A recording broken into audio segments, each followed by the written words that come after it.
नमस्कार साथियों, आप देख रहे हैं यूपी समाचार। यहाँ पर आपको 20 मिनट में यूपी की 50 बड़ी खबरें मिलेगी, तो वीडियो को पूरा जरूर देखें। आज की पहली खबर, उत्तर प्रदेश में कार्ड धारक 14 मई तक ले सकेंगे खाद्यान्न। उत्तर प्रदेश के खाद्य एवं रसद विभाग ने मई 2026 के लिए राशन वितरण की अंतिम तिथि बढ़ा दी है। अब पात्र कार्ड धारक 14 मई 2026 तक अपना खाद्यान्न प्राप्त कर सकेंगे। यह निर्णय इसलिए लिया गया है ताकि कोई भी पात्र लाभार्थी राशन से वंचित न रहे, क्योंकि 8 मई 2026 तक सभी लाभार्थियों को वितरण संभव नहीं हो पाया था। यह जानकारी पूर्ति अधिकारी कमलेश कुमार गुप्ता ने दी है।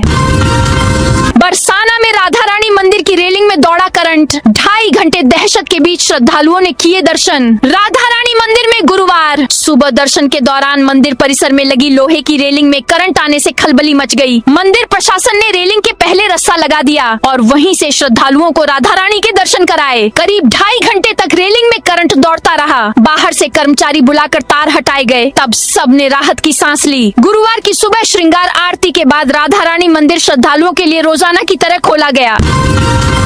भाजपा यूपी में करेगी बड़ा बदलाव, इन 6 चेहरों को नितिन नवीन की राष्ट्रीय टीम में भेजने की तैयारी। बंगाल का ममता बनर्जी का अभेद्य दुर्ग ढाने के बाद भाजपा की नजर अब उत्तर प्रदेश और पंजाब पर टिक गई है। बंगाल, असम में शपथ समारोह एवं बिहार में मंत्रिमंडल गठन के बाद भाजपा यूपी में बड़ा बदलाव करेगी। योगी मंत्रिमंडल से जहां 4 चेहरों को प्रदेश संगठन में लाने की बात चली है, वहीं चुनावी राज्य यूपी के 6 से ज्यादा चेहरों को नितिन नवीन की राष्ट्रीय टीम में भेजने की तैयारी है। यूपी में दरोगा भर्ती लिखित परीक्षा का रिजल्ट जारी। यूपी में दरोगा भर्ती 2025 की लिखित परीक्षा का रिजल्ट गुरुवार को जारी हो गया। 12,333 अभ्यर्थी पास हुए हैं। यह संख्या पदों के सापेक्ष लगभग 2.7 गुना है। अभ्यर्थियों ने 160 सवालों में से 20 पर आपत्ति जताई थी। 8 सवाल के विकल्प गलत निकले हैं, इसीलिए सभी अभ्यर्थियों को इन सवालों के नंबर मिले हैं। हालांकि अवसरवादी के पंडित विकल्प वाले सवाल में कोई बदलाव नहीं किया गया। गाजियाबाद में दिन दहाड़े एटीएम कैश वैन से 20 लाख लूटे। गाजियाबाद में बुधवार दोपहर 1 बजे 3 बदमाशों ने 20 लाख रुपए से भरी एटीएम कैश वैन लूट ली। इंडिया वन कंपनी की इस कैश वैन के ड्राइवर को बदमाशों ने बंधक बना लिया और फायरिंग भी की। इसके बाद कैश वैन लेकर एक्सप्रेसवे के रास्ते हापुड़ की ओर भाग निकले। ड्राइवर को डरा धमका कर गाड़ी से नीचे उतार दिया। सूचना मिलते ही पुलिस ने घेराबंदी की तो उन्हें घटनास्थल से करीब 8 किलोमीटर दूर दिल्ली मेरठ एक्सप्रेसवे पर कैश वैन लावारिस हालत में मिली। ममता से मिलने बंगाल पहुंचे अखिलेश यादव। सपा अध्यक्ष अखिलेश यादव गुरुवार को तृणमूल कांग्रेस टीएमसी प्रमुख ममता बनर्जी से मिलने उनके कोलकाता स्थित घर पहुंचे। भतीजे अभिषेक बनर्जी ने अखिलेश को गले लगाया। ममता भी अखिलेश को रिसीव करने के लिए गेट पर आईं। अखिलेश शॉल लेकर गए थे। वे जैसे उठाने के लिए आगे बढ़े, ममता ने कहा, इसकी क्या जरूरत थी। इस पर अखिलेश बोले, दीदी आप लड़ी हैं, आप हारी नहीं हैं। हाईकोर्ट जज ने शंकराचार्य केस से खुद को अलग किया। इलाहाबाद हाईकोर्ट के जज ने शंकराचार्य केस से खुद को अलग कर लिया है। न्यायमूर्ति रोहित रंजन अग्रवाल ने अविमुक्तेश्वरानंद से जुड़े मामले को चीफ जस्टिस के पास भेजा है। उन्होंने इस केस की सुनवाई दूसरी बेंच से कराने का अनुरोध किया। दरअसल आशुतोष महाराज ने अविमुक्तेश्वरानंद और उनके शिष्य मुकुंदानंद पर कोर्ट की अवमानना का आरोप लगाया था। लखीमपुर में यूरिया वितरण को लेकर किसानों ने किया हंगामा। बरसात के बाद फसलों में खाद डालने की जरूरत बढ़ने के चलते साधन सहकारी समिति ईसानगर पर बुधवार को यूरिया लेने पहुंचे किसानों की भारी भीड़ उमड़ पड़ी। सुबह से ही समिति परिसर में किसानों की लंबी लाइनें लग गई थीं। इसी दौरान लाइन में आगे पीछे होने को लेकर कुछ किसानों के बीच कहासुनी शुरू हो गई, जो देखते ही देखते मारपीट में बदल गई। घटना के बाद समिति परिसर में अफरा तफरी मच गई और काफी देर तक हंगामे की स्थिति बनी रही। बाराबंकी में रिटायर्ड आईआरएस अफसर का बेटा चोर निकला। रिटायर्ड आईआरएस अफसर का इकलौता बेटा करोड़ों के विला में शाही रहन सहन, लेकिन सट्टा खेलने और ट्रेडिंग करने की लत इतनी बिगड़ी कि चोर बन गया। अपने विला के सामने रहने वाले एक ठेकेदार के घर से 10 करोड़ के हीरे जवाहरात लूट लिए। यह खुलासा पुलिस ने बाराबंकी में करोड़ों की चोरी को लेकर किया। पुलिस के मुताबिक शालीमार पैराडाइज सोसाइटी में हुई चोरी का मास्टरमाइंड रिटायर्ड RS अफसर का बेटा है। सट्टा और ट्रेडिंग में वह पिछले कुछ महीनों में काफी रकम हार चुका था। जिस कांग्रेस नेता के घर कूड़ा फेंका उसे ही जेल। मुजफ्फरनगर में कांग्रेस नेता जमील अंसारी को पुलिस ने जेल भेज दिया है। उस पर नगर पालिका के 4.5 लाख रुपए बकाया का नोटिस को लेकर आए कर्मचारियों से अभद्रता और नगर पालिका के अधिशासी अधिकारी को धमकाने का आरोप है। उसे अभद्रता की खबर पर नगर पालिका के कर्मचारी भड़क गए। उन्होंने करीब 50 क्विंटल कूड़ा गाड़ियों में भरकर जमील अंसारी के गेट के सामने डंप कर दिया। सफाई कर्मचारी संघ के अध्यक्ष सुधीर वाल्मीकि, कांग्रेस नेता के परिवार और पुलिस के बीच नोकझोंक हुई। ISI के लिए काम कर रहे कृष्णा मिश्रा गिरफ्तार। कुशीनगर जिले में 1 महीने के भीतर दूसरे संदिग्ध आतंकी कनेक्शन का मामला सामने आने से हड़कंप मच गया है। यूपी ATS ने ISI के लिए काम करने और देश में हमले की साजिश रचने के आरोप में कृष्णा मिश्रा को गिरफ्तार किया है। गिरफ्तारी के बाद उसके परिवार और गांव से कई अहम जानकारियां सामने आई हैं। नोएडा एयरपोर्ट से टिकट बुकिंग शुरू। नोएडा इंटरनेशनल एयरपोर्ट से घरेलू उड़ानों के लिए टिकटों की बुकिंग गुरुवार से शुरू हो गई है। यात्री मेक माई ट्रिप जैसे पोर्टल पर एयरपोर्ट के ऑफिशियल कोड DXN के जरिए अपनी सीटें बुक कर सकते हैं। एयरपोर्ट से अभी 3 airlines Indigo, air India express और अकासा का करार हुआ है। इंडिगो ने अपनी फ्लाइट्स का शेड्यूल जारी कर दिया है। कब्रिस्तान भूमि पर बनी अवैध दुकानों पर चला बुलडोजर। हरदोई में नगर पालिका ने गुरुवार को बड़ी कार्रवाई की। बिलग्राम चुंगी के पास स्थित कब्रिस्तान की भूमि पर बनी अवैध दुकानों को बुलडोजर से ढा दिया गया। इस कार्रवाई में लगभग 5 दुकानों के टीन शेड और पक्के निर्माण को पूरी तरह से ध्वस्त कर दिया गया। अवैध दुकानों के बाहर बनी कब्रिस्तान की बाउंड्री वॉल को बुलडोजर ने धराशाही कर दिया। यह कार्रवाई नगर पालिका के अधिशासी अधिकारी रामेंद्र सिंह द्वारा 23 मार्च 2026 को दर्ज कराई गई एक FIR के बाद की गई। FIR में अंजुमन इस्लामिया के सदर सहित 3 नामजद और अन्य अज्ञात लोगों को आरोपी बनाया गया था। यूपी में पशुओं के लिए विशेष भूसा बैंक। 26 लाख कुंतल से ज्यादा चारा जमा। उत्तर प्रदेश सरकार ने मुख्यमंत्री योगी आदित्यनाथ के निर्देश पर पशुओं के लिए व्यापक भूसा संग्रह अभियान शुरू किया है ताकि गर्मी में चारे की कमी न हो। इस अभियान के तहत अब तक 26.78 लाख कुंतल भूसा एकत्र किया जा चुका है, जिसमें ललितपुर, देवरिया और गोरखपुर ने सबसे बेहतर प्रगति दिखाई है। नोएडा हिंसा की अब मजिस्ट्रियल जांच होगी। नोएडा में 13 अप्रैल को श्रमिकों और कामगारों के धरना प्रदर्शन के दौरान हिंसक घटना हुई थी। अब इस घटना की मजिस्ट्रियल जांच कराई जाएगी। पीठासीन अधिकारी विशेष न्यायालय एवं अपर पुलिस आयुक्त मुख्यालय अजय कुमार को जांच अधिकारी नामित किया गया है। यूपी में श्रमिकों के वेतन अधिकारों में होगा बड़ा बदलाव। प्रदेश में श्रमिकों के वेतन और अधिकारों को लेकर बड़ा बदलाव होने जा रहा है। अब तक मजदूरों को 3 श्रेणियों अकुशल, अर्धकुशल और कुशल में रखा जाता था, लेकिन नए कोड ऑन वेज के तहत उन्हें 4 वर्गों में बांटा जाएगा। नई व्यवस्था में अकुशल, अर्धकुशल, कुशल और अत्यधिक कुशल श्रमिकों की अलग अलग श्रेणियां निर्धारित की जाएंगी। इसके आधार पर ही न्यूनतम मजदूरी और अन्य सुविधाएं तय होंगी। यूपी में 7वें दिन भी आंधी और बारिश का सिलसिला जारी है। सुबह बांदा, बिजनौर, शाहजहांपुर, कानपुर देहात और महोबा में तेज बारिश हुई। महोबा में आधे घंटे की बरसात के साथ ओले भी गिरे। बिजनौर में सड़क पर CCTV के लिए लगाया गया टावर गिर गया, इससे बिजली गुल हो गई। इससे पहले तड़के लखनऊ, कानपुर, बाराबंकी, अयोध्या, प्रयागराज, प्रतापगढ़, गाजियाबाद, संभल, फर्रुखाबाद और हाथरस में बारिश हुई। बाराबंकी में हाईवे पर फिसलन की वजह से 2 डबल डेकर बसें, एक DCM और कई अन्य गाड़ियां टकरा गईं। बस सवार बस्ती निवासी व्यक्ति की मौके पर ही मौत हो गई। लखनऊ में गोमती बैराज 15 जून तक बंद कर बदला जाएगा गेट। उत्तर प्रदेश की राजधानी लखनऊ के गोमती बैराज यानी समता मूलक चौराहे से बालू अड्डा की तरफ के 4 जर्जर गेटों को बदला जाएगा। इसके लिए बैराज को करीब 1.5 महीने के लिए बंद कर दिया जाएगा। सिंचाई विभाग ने बैराज ब्रिज को 7 मई से 15 जून तक बंद रखने का फैसला लिया है। इसके लिए ट्रैफिक पुलिस को पत्र भेजकर डायवर्जन लागू करने की मांग की गई है। ट्रैफिक विभाग के मुताबिक डायवर्जन 8 मई से लागू होगा, जो कि 45 दिनों तक रहेगा। इस दौरान वाहन सवारों 2 अलग अलग मार्गों से आवागमन कर सकेंगे। लखनऊ में 40 ठिकानों पर बनेंगे बस शेल्टर। शहर की सड़कों के किनारे 40 बस शेल्टर बनाने की प्रक्रिया तेज हो गई है। प्राइवेट पब्लिक पार्टनरशिप यानी पीपीपी के तहत होने वाले कार्य की नियमावली को आसान किया जा रहा है। इस संबंध में नगर निगम भी नियम तय कर रहा है। उन नियमों को भी सिटी ट्रांसपोर्ट अपनाएगा। स्थल पर होर्डिंग्स लगाने व यात्री सुविधाएं बढ़ाने पर विशेष जोर है।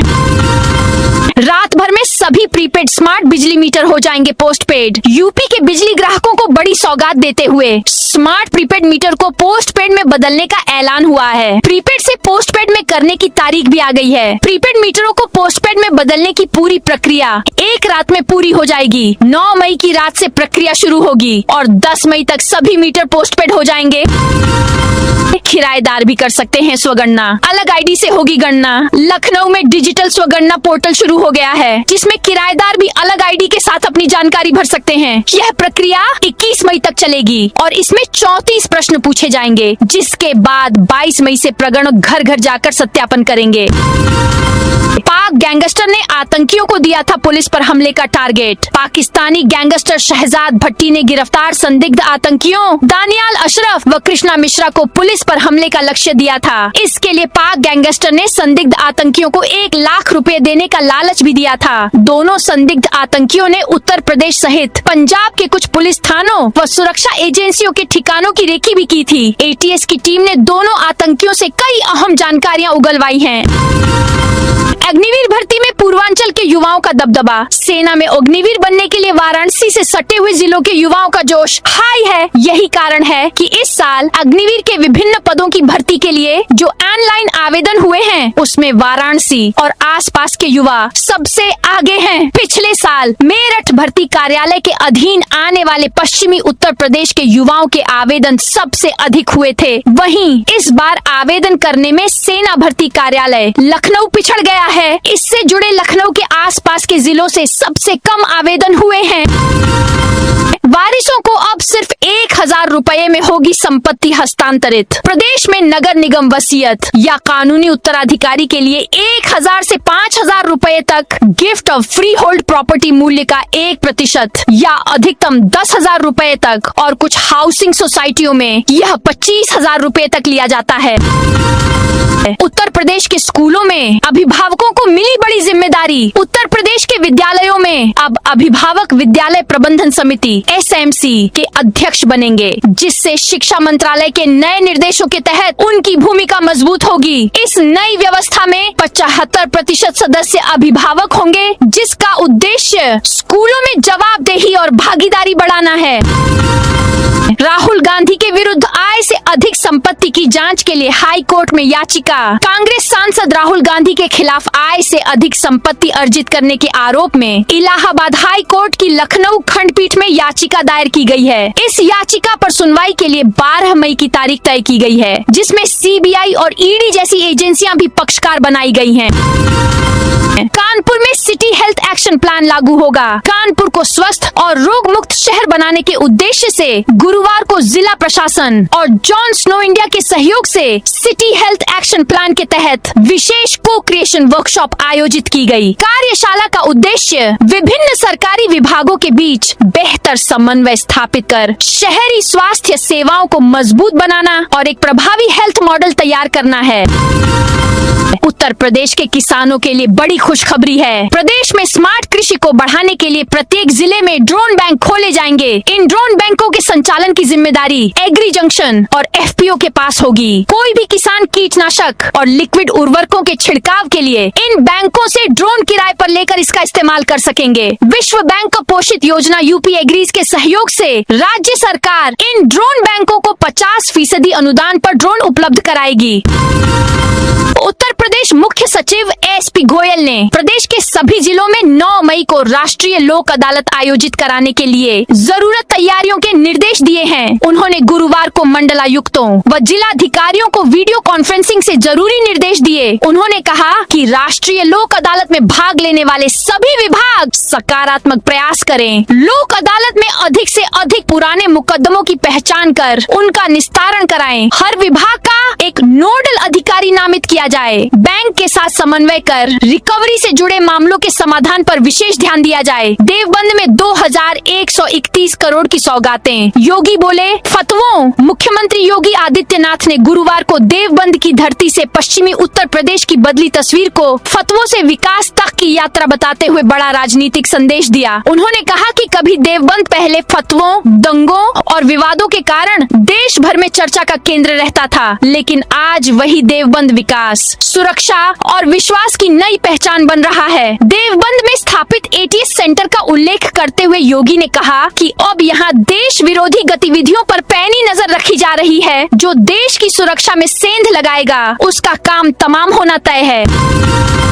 लखनऊ रेल रूट पर किन्नरों का आतंक। लखनऊ से गुजरने वाली ट्रेनों की जनरल और स्लीपर बोगियों में यात्री किन्नरों की वसूली से त्रस्त हैं। यात्रियों का कहना है कि किन्नर यार्ड के पास से ट्रेन पर चढ़ते हैं और धमकाकर वसूली करते हैं। पड़ताल में सामने आया कि इनमें ज्यादातर नकली किन्नर हैं। ट्रेनों में किन्नरों का वसूली पर जोर एक खास वर्ग के यात्रियों पर ज्यादा रहता है। ये वो यात्री होते हैं कि दूसरे प्रदेशों से कमाकर लौट रहे होते हैं। इनसे वसूली के लिए किन्नर सारी हदें पार कर जाते हैं। भाजपा ने शिक्षा मित्र अनुदेशकों से 17 लाख वोटरों को साधा। बंगाल और असम में प्रचंड जीत के बाद अब भाजपा का पूरा फोकस यूपी पर है। 2027 के चुनाव से पहले भाजपा और सपा के बीच नैरेटिव बदलने और बनाए रखने की जंग तेज हो गई है। योगी सरकार की तरफ से शिक्षा मित्रों और अनुदेशकों का बढ़ा हुआ मानदेय देने के लिए शिक्षा मित्र सम्मान समारोह करना इसी रणनीति का हिस्सा है। राजनीतिक जानकारों का मानना है कि एक शिक्षा मित्र यूपी में 10 वोटरों पर असर डालता है। इस तरह 1.68 लाख शिक्षा मित्रों और अनुदेशकों से भाजपा करीब 17 लाख वोटर्स को अपने पाले में करने की कोशिश कर रही है। फिलॉसफी की जगह बंटा वेस्टर्न फिलॉसफी का पेपर। लखनऊ विश्वविद्यालय में बुधवार को बीए सेकेंड ईयर की परीक्षा के दौरान बड़ी लापरवाही सामने आई। चौथे सेमेस्टर की परीक्षा में फिलॉसफी विषय के छात्रों को निर्धारित प्रश्न पत्र की जगह वेस्टर्न फिलॉसफी का प्रश्न पत्र बांट दिया गया। गलत पेपर मिलने से परीक्षा कक्षों में अफरा तफरी मच गई और स्टूडेंट्स परेशान हो गए। बुलंदशहर में खाद्य विभाग का छापा। 29 कुंतल एक्सपायर्ड नूडल्स कराया नष्ट। बुलंदशहर में जिलाधिकारी के निर्देश पर खाद्य सुरक्षा एवं औषधि प्रशासन विभाग ने गुरुवार को गुलावठी क्षेत्र में एक गोदाम पर छापेमारी कर भारी मात्रा में खुले खाद्य पदार्थ और एक्सपायर्ड नूडल्स बरामद किए। टीम ने मौके पर करीब 29 कुंतल खराब नूडल्स नष्ट कराए और खाद्य पदार्थों के नमूने जाँच के लिए भेजे हैं। पीलीभीत में शराब दुकान बंद कराने के विरोध में लाठीचार्ज। पीलीभीत में शराब की दुकान के विरोध को लेकर ग्रामीणों और पुलिस आबकारी तहसील टीम के बीच झड़प हो गई, जिसमें तहसीलदार और दरोगा घायल हो गए। 15 अप्रैल को शराब की दुकान खुली थी, जिसका गांव की महिलाएं लगातार विरोध कर रही थीं। महिलाओं का कहना था कि गांव में शराब की दुकान खुलने से पुरुष बिगड़ जाएंगे। इसको लेकर प्रदर्शन कर प्रशासन को ज्ञापन भी सौंपा था। सिद्धार्थनगर में ट्रैफिक पुलिस का शिकंजा। 115 वाहनों के चालान। सिद्धार्थनगर में बढ़ती सड़क दुर्घटनाओं और लगातार मिल रही शिकायतों के मद्देनजर गुरुवार को ट्रैफिक पुलिस ने सड़कों पर सघन चेकिंग अभियान चलाया। इस दौरान यातायात नियमों का उल्लंघन करने वाले 115 वाहनों का चालान किया गया और 1.38 लाख रुपए का शमन शुल्क वसूला गया। यह अभियान क्षेत्राधिकारी यातायात सुजीत राय और प्रभारी यातायात अमरेश कुमार के नेतृत्व में शहर के प्रमुख चौराहों और व्यस्त मार्गों पर घंटों चला। साड़ी तिराहा, पावर हाउस तिराहा, सिद्धार्थ तिराहा और पेट्रोल पंप तिराहा जैसे कई प्रमुख स्थानों पर पुलिस टीम ने कार्रवाई की।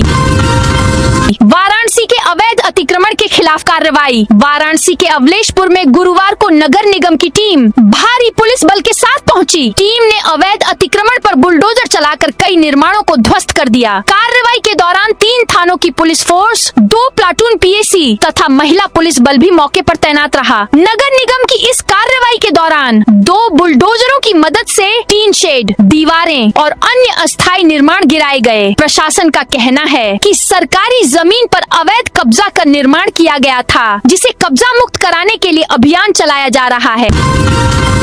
मुरादाबाद में सोनकपुर बाईपास पर खेत पाट कर प्लाटिंग शुरू। मुरादाबाद में सीनियर अफसरों की आंखों में धूल झोंककर मुरादाबाद विकास प्राधिकरण के अभियंताओं का अवैध प्लॉटिंग कराने का खेल जारी है। एक तरफ कैलसा रोड पर सैकड़ों बीघा जमीन में प्लाटिंग का खेल चल रहा है, तो अब शहर के भीतर सोनकपुर बाईपास भी खेतों को पटान करके प्लाटिंग का धंधा प्रॉपर्टी डीलर्स ने शुरू कर दिया है। इस खेल में एमडीए को विकास शुल्क का करोड़ों रुपए का नुकसान हो रहा है।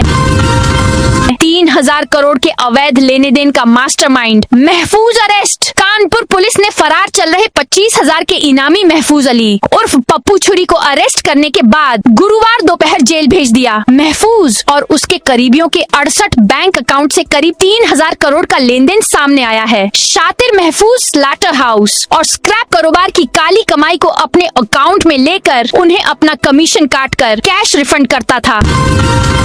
बहराइच में सरकारी भूमि से हटाए गए अवैध कब्जे। बहराइच जिले के पयागपुर इलाके में स्थानीय प्रशासन ने सार्वजनिक और सरकारी भूमि पर किए गए अवैध कब्जों के खिलाफ कार्रवाई की। इस दौरान 5 ग्रामीणों के अवैध निर्माण और कब्रिस्तान की दीवार को बुलडोजर से ध्वस्त कर दिया गया। यह कार्रवाई न्यायालय के आदेश पर की गई है। सचौली ग्राम में स्थित कब्रिस्तान की 4 दीवारी को लेकर लंबे समय से विवाद चल रहा था। राजस्व विभाग की पैमाइश में पाया गया कि कब्रिस्तान की बाउंड्री सरकारी रास्ते का अतिक्रमण कर बनाई गई थी। इसके बाद उप जिलाधिकारी अश्विनी पांडे के नेतृत्व में आज बुलडोजर से यह बाउंड्री गिरा दी गई। Chitrakoot circuit house online booking को अच्छा प्रतिसाद। चित्रकूट जिले में सर्किट हाउस और निरीक्षण बंगलों की ऑनलाइन बुकिंग व्यवस्था को लोगों का अच्छा प्रतिसाद मिल रहा है। इस नई व्यवस्था को लागू हुए 1 माह पूरा हो गया है। इस दौरान कुल 72 ऑनलाइन बुकिंग स्वीकार की गयी, जिनसे प्रशासन को 1,04,000 रुपए का राजस्व प्राप्त हुआ है। जिला प्रशासन द्वारा शुरू की गई यह सुविधा लोगों के लिए काफी आसान और पारदर्शी साबित हो रही है। पहले जहां बुकिंग के लिए दफ्तरों के चक्कर लगाने पड़ते थे, वहीं अब घर बैठे ऑनलाइन आवेदन कर बुकिंग कराई जा रही है। इससे समय की बचत होने के साथ प्रक्रिया में पारदर्शिता भी बढ़ी है। तो दोस्तों, यह थी आज उत्तर प्रदेश के सभी जिलों की दिन भर की ताजा और बड़ी खबरें।